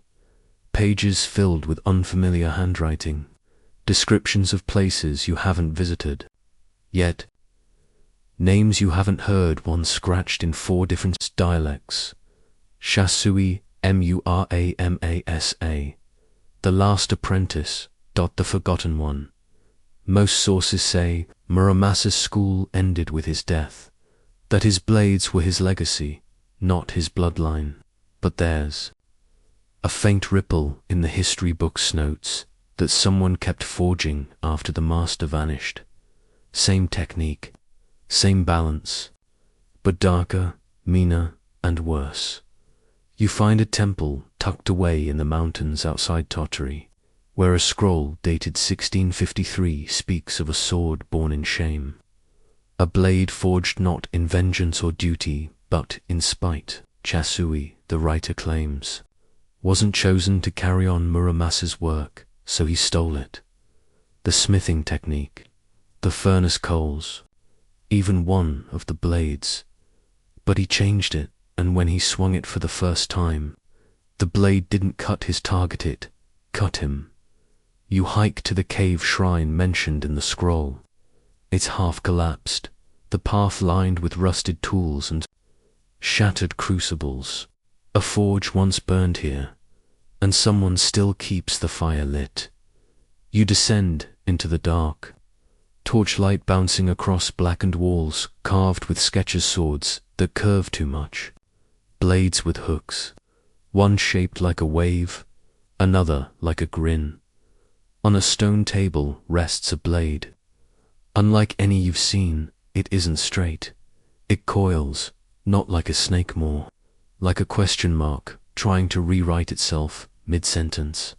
It's metal, ripples in soft folds, never still, as if it was poured into shape by accident, and then liked the mistake. You don't touch it, but it knows you're there. The heat around the blade increases, not dangerous, but uncomfortable, like standing too close to someone who's angry at your breathing. Kabetto, into zarataru, yarinause, do it again. You blink, the blade shifts. You hear hammering, don't know one is there, then dash words, spoken in your own voice. Not perfect, not yet, not yours. You run. Back in the village, you ask an elderly man about the cave. His answer is slow, deliberate. It's not a cursed sword, he says. It's a jealous one, made by someone who wanted to outdo a master already touched by madness.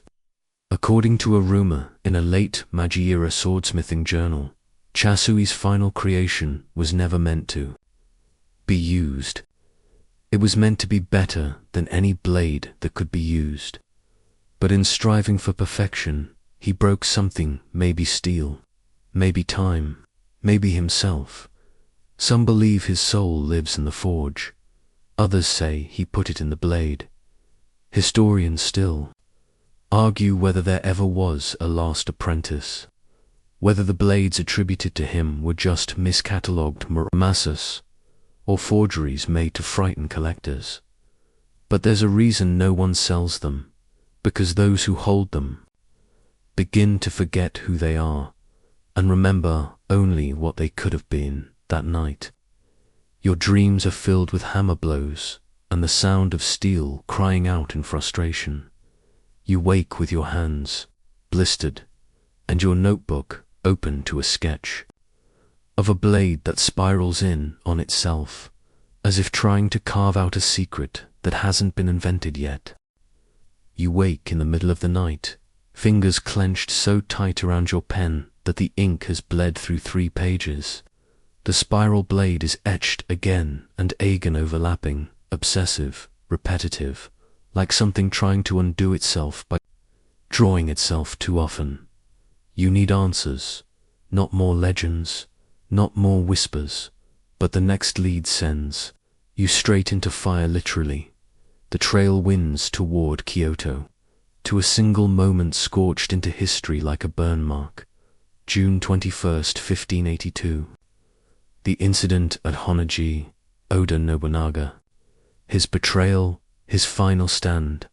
The temple burned. The country shifted. But one detail's always been strange. A sword went missing that day. Not Nobunaga's personal katana. That was recovered, eventually. No, another. A blade he'd reportedly brought to Kyoto days before. A gift. A relic. A threat. We don't know, because when the fire died, the sword was gone. Not stolen, not melted, just vanished.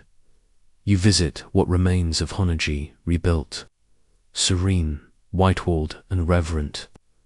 But you're not looking for monks or memorials. You're looking for the scorch marks. And they're still there, hidden in a shadowed corner of the courtyard, dulled stone blackened with a single streak that curves unnaturally, like something heavy sliced to fire itself. You kneel beside it, the wind stills, and behind you footsteps. You turn. Nothing but the Torii gate casts a shadow across the gravel. A second shadow follows, it longer, thinner, sword-shaped. You follow. The shadow not with your body, but with your thoughts. Down corridors that no longer exist. Through the smoke of a burning temple. Past dying soldiers and collapsing beams. And you see him, no-bun, unkneeling before the flames. A blade in his lap, not his own. A stranger's sword, still in its scabbard. Humming in protest. He draws it tanned, it refuses. The steel won't emerge. It shakes in his grip. Trembling like a beast that doesn't want to be used. Not for this. Not here. He laughs, and then he burns. The vision breaks. You're back in the courtyard. Gasping, fingers buried in gravel. That night, you researched deeper. Some fringe theories. Claim Nobunaga brought an artifact from the Seventh Sword, vault, a rumored collection of cursed, ancient weapons hidden by the Yamato court and scattered across centuries. One blade in particular matches the profile. A sword that strikes only on its own terms, that chooses its wielder only once, that refuses to burn because it remembers fire. In the 1600s, a traveling playwright wrote of a silent sword that walked out of a burning temple. No one believed him, but they never found the blade, and in certain Kyoto alleyways, people still whisper about a fire that roams, appears in puddles, in mirrors, on fogged glass. A flame shaped like a sword. They say if you see it, you're being chosen or warned. You return to your ryokon that evening and step into the bathhouse dot on the steamed mirror above the sink. Someone has drawn a blade in the condensation. You wipe it away, it returns twice as long. Historians still argue whether Nobunaga truly died at Honnoji. Some fringe conspiracies even claim he became something else, consumed by the sword that refused to obey. But tonight, when you dream, you don't see him. You are him, and the blade in your hand doesn't want to be drawn because it already knows what you'll do with it. You leave Kyoto before sunrise, your steps quick, your breath tight. You don't look in mirrors. You don't speak to strangers. You no longer trust your reflection, not after last night's dream. You held the blade. It trembled. You didn't. Now your destination is a rumor you once laughed at. A whispered legend dismissed as madness. The blade buried in flesh. The story goes like this. During the late Bakamotsu period, a disgraced samurai named Unknown feared his sword would be stolen. feared what it would do if stolen, so he hid it not in a wall, not beneath floorboards, but inside himself. The tale varies. Some say he split his chest and inserted the blade between his ribs, wrapping his torso in lacquered cloth. Others say he used an Onmyoji's help to fuse the weapon to his bones, a living sheath. Either way, he was never seen again, but travelers near Mount Koya still whisper of a man who walks barefoot through the forest, pale, silent, with the hilt of a sword barely visible beneath his skin. You hike toward the summit, the path steep and wrapped in clouds. Monasteries dot the slope like quiet sentinels. You speak to no one. They already know by midday the clouds open to a clearing, a mosque torii, behind which stands a small temple ruin. Stone lanterns lean at drunken angles, and incense sticks long extinguished still bleed their scent into the damp air. You step inside at first. It seems empty. Then you notice the indentation in the floor, a depression, long and narrow, as if someone lay there for a long time and then rose. You kneel, place your hand against the hollow. It's still warm. You hear breathing, not yours. You stand, slowly, and turn. There he is, thin, shirtless, his skin stretched taut over a body that looks both decayed and alive. And just beneath his chest, rising with each breath, a ridge, a line, a shadow, a blade pulsing with his heartbeat. He doesn't speak, but his eyes do. They ask without words, "Are you here to free it?" You don't answer, because the answer doesn't matter. The blade chooses. He steps forward, closer. You smell blood, earth, and lacquer. His hand rises, then lowers. Slowly, reverently, he opens his arms, inviting, offering, no, begging. Your fingers twitch. Your wound itches. Your breath stops. You step back, and he smiles, not cruelly, but with relief, because you didn't take it, and maybe that means the curse doesn't have to pass on. This time, you retreat, stumbling down the trail, leaves catching at your ankles, roots clutching like fingers. You don't stop until the temple is out of sight. You don't speak for hours.